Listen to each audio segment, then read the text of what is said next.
साक्षी के पैदा होते ही उसकी माँ गुजर जाती है, जिसके बाद उसके पिता आलोकनाथ अकेले ही उसका पालन पोषण करते हैं।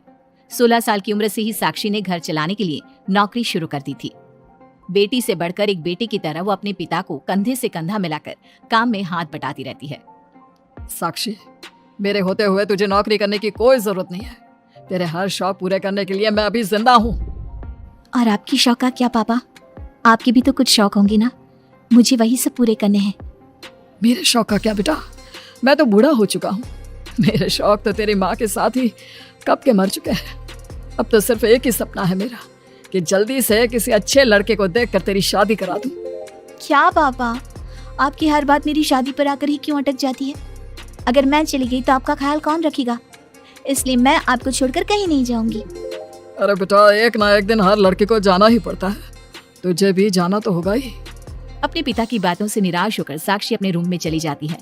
पिता से दूर होने के ख्याल से ही वो फूट फूट कर रोने लगती है। कुछ दिनों के बाद, आलोकनाथ जी, हमारी नजर में एक लड़का है। उसके पास बंगला, कार, सब कुछ है। सुना है करोड़पति लोग हैं वो। आप कहे तो आपकी बेटी के लिए बात करूं? अरे लेकिन हमारे इतने बड़े परिवार में अपनी बेटी ब्याहने की हैसियत नहीं है। उन सब की चिंता मत कीजिए। उन लोगों को दहेज वगैरह कुछ नहीं चाहिए। वो लोग तो सिर्फ अपने परिवार के लिए गुणी और संस्कारों से परिपूर्ण बहू चाहते हैं। अगर ऐसी बात है तो आप उन लोगों से मेरी बेटी के बारे में बात कीजिए। मेरी बेटी में वो सभी गुण हैं जो वो अपने परिवार की बहू के लिए चाहते हैं।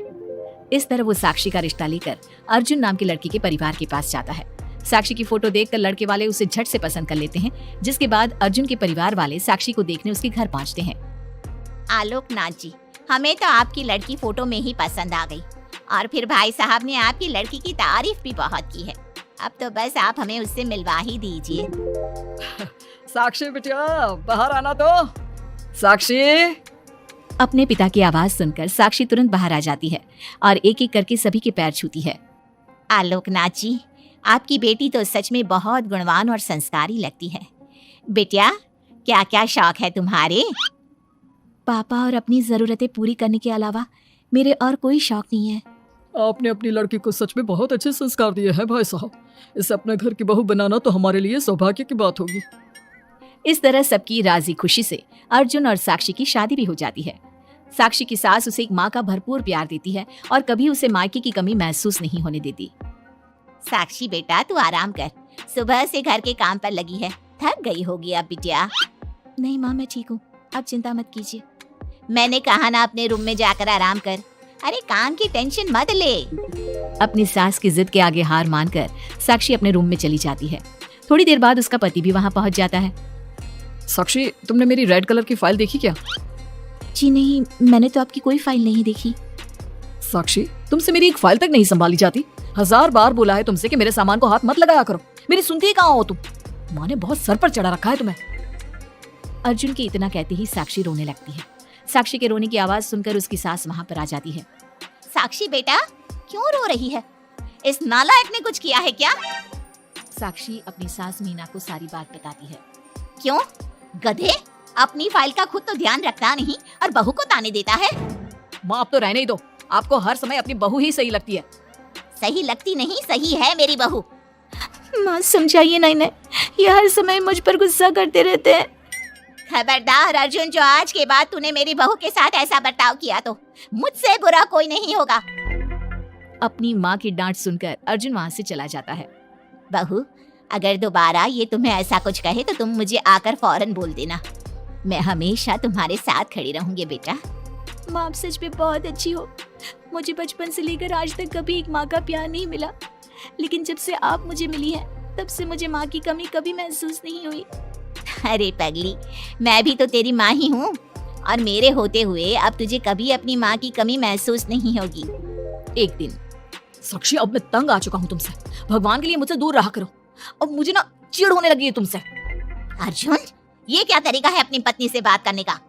माँ प्लीज, आप रोज रोज इसके पैर भी करने मत आया कीजिए। अरे क्या हुआ? सुबह सुबह तमाशा क्यों लगा रखा है? पापा, आपको पता है, इस साक्षी की वजह से मेरा लैपटॉप खराब हो गया है। ऑफिस का पूरा डाटा इसी में था और देखिए ना, इसने उसमें चाय गिरा दी। अब मैं अपने बॉस को क्या जवाब दूंगा? माँ, मेरा यकीन कीजिए, मैंने जानबूझकर चाय नहीं गिराई। मैं तो इन्हें दे रही थी चाय, लेकिन इन्होंने ही ठीक से नहीं पकड़ी। अच्छा, तब इसमें भी मेरी ही गलती है। वाह साक्षी वाह। अर्जुन, तू बहू पर इतना क्यों भड़क रहा है? अब जो हो गया सो हो गया। सुन लेना ऑफिस में थोड़ी सी डांट। अब अपनी बीवी के लिए इतना तो कर ही सकता है ना तू। मैं आपके लिए दूसरा लैपटॉप ले आऊंगी, आप परेशान मत होइए। कोई जरूरत नहीं है उसकी, मैं खुद ले लूंगा। मेहरबानी करके मेरे सामान से दूर रहना। इतना कहकर अर्जुन वहां से चला जाता है, जिसके बाद साक्षी फूट फूट कर रोने लगती है। चुप हो जा बेटा, उसकी बातों का बुरा मत माना कर। अरे वो तो पागल है। मीना के इतना कहते ही साक्षी उसे कसकर गले लगा लेती है। माँ, आप नहीं होती तो मेरा क्या होता? मैं बहुत भाग्यशाली हूँ जो भगवान ने मुझे सास के रूप में मेरी माँ लौटा दी है। बेटा, जीवन में ये सब चलता ही रहता है, ऐसी बातों को दिल पर नहीं लगाना चाहिए। चल अब अपने आंसू पोंछ और मेरे साथ काम में हाथ बटा। इतना बोलते ही मीना रसोई की तरफ चल देती है। साक्षी भी अपनी सास के पीछे चल देती है और सभी बातों को भूलते हुए खुशी खुशी काम पर लग जाती है। मन ही मन साक्षी अपनी सास को हर जन्म में अपनी माँ के रूप में मांगने के लिए भगवान से प्रार्थना करती रहती है। ऐसे ही दिन बीतते रहते हैं। मीना हर समय ढाल बनकर अपनी बहू के लिए खड़ी रहती। तभी एक दिन पड़ोसी, मीना, तूने अपने बेटे के लिए यह कैसी बहू चुनी है जिसकी माँ उसके पैदा होते ही गुजर गई? अरे ये तो कुलक्षणी है। ऐसो के घर का तो पानी भी नहीं पीना चाहिए और तूने उस घर से लड़की चुन ली। ये सब फालतू बातें हैं, ऐसा कुछ नहीं होता। मीना, तूने उस बिन माँ की बहू को बहुत सर पर चढ़ा कर रखा है। अभी भी वक्त है, संभाल ले उसे। कहीं ऐसा ना हो कि तेरे हाथों से फिसल जाए तेरी बहू। ये तुम लोग क्या बोल रही हो? मेरी बहू बाकी बहू जैसी नहीं है, वो तो कोहिनूर से भी कीमती है मेरे लिए। हमारा काम था तुझे समझाना। बहू को कभी भी बेटे से बढ़कर प्यार नहीं देना चाहिए, वरना उन्हें बिगड़ते देर नहीं लगती। और यहाँ तो तेरी बहू बिन माँ के पली बड़ी है। न जाने उसके बाप ने कैसे संस्कार दिए होंगे उसे। चुप करो तुम लोग, मैं अच्छे से समझती हूँ तुम लोग मुझे मेरी बहू के खिलाफ भड़काना चाहते हो। देख मीना, हम तेरी सहेलियां हैं, तुझे भड़काकर हमें कुछ नहीं मिलने वाला, लेकिन बहू को इतना सर पर चढ़ाना ठीक नहीं। हमारा काम तो सिर्फ तुझे आगाह करने का था, बाकी मानना न मानना तेरी मर्जी। चल मीना, अब हम लोग चलते हैं, तू अपना ध्यान रखियो। इतना बोलकर सभी लोग वहां से चले जाते हैं, जिसके बाद मीना घंटों तक सोच में डूब जाती है और अपने बहू के प्रति इतनी सारी बातें सुनकर कहीं ना कहीं उसके मन में भी साक्षी के लिए हीन भावना जन्म लेती है। तभी वहां पर साक्षी भी आ जाती है। माँ जी, ये लीजिए चाय। रख दे और जा। क्या हुआ माँ जी, आप कुछ उखड़ी उखड़ी सी लग रही हैं। कहाँ ना जा यहाँ से, एक बार में तुझे सुनाई नहीं देता क्या? अपनी सास का बदला सा व्यवहार देख साक्षी तुरंत वहां से चली जाती है। अगले दिन, बहू, बहू कहाँ चली गई? साक्षी! जी माँ जी। ये क्या, घर इतना गंदा कैसे हो रखा है? कभी हाथ पैर भी मार लिया कर इधर उधर, वैसे तो सारा दिन घर में नाचती रहती है। मैं अभी पूरा घर अच्छे से साफ कर देती हूँ माँ जी। एक हाथ में झाड़ू और दूसरे हाथ में बाल्टी लिए साक्षी चुपचाप घर के कामों में लग जाती है। शाम में, साक्षी, ऑफिस में मेरी कल बहुत जरूरी मीटिंग है, मेरे कुछ कपड़े प्रेस कर दो, मुझे कल जल्दी निकलना है। जी अभी कर देती हूँ। साक्षी अर्जुन के कपड़े प्रेस कर ही रही होती है, तभी उसके ससुर उसे आवाज लगा देते हैं, जिस पर वो भागते हुए उनके पास जाती है। और थोड़ी देर बाद जब रूम में आती है तो वो देखती है कि अर्जुन के कपड़े बुरी तरह से जल चुके थे। मैंने कहा था ना तुमसे कि कल ऑफिस के मीटिंग में मुझे यही कपड़े पहनने हैं, उसके बाद भी तुमने मेरे कपड़े जला दिए। मुझे माफ कर दीजिए, मुझसे गलती हो गई। ये कोई छोटी मोटी गलती नहीं है, समझ में आ रहा है तुम्हें? शोर की आवाज सुनकर अभय और मीना भी वहां पहुंच जाते हैं। क्या हुआ, तुम दोनों लड़ क्यों रहे हो? पापा देखिए ना, इसने मेरी नई शर्ट जला दी जो मैं कल मीटिंग में पहनने वाला था। बेटा, उसे मैंने ही आवाज दी थी, इसलिए वो शायद जल्दबाजी में प्रेस का बटन बंद करना भूल गई होगी। पापा, अब आप भी माँ की तरह इसका साथ दे रहे हैं। अर्जुन, इस बार तू सही है और बहू गलत। आखिर वो इतनी लापरवाह हो कैसे सकती है? माँ जी प्लीज मुझे माफ कर दीजिए। अब तुम्हारी सजा ये है कि अभी और इसी वक्त तुम मेरे बेटे के लिए हूबहू ऐसी ही शर्ट ढूंढ कर ले आओ। जाओ।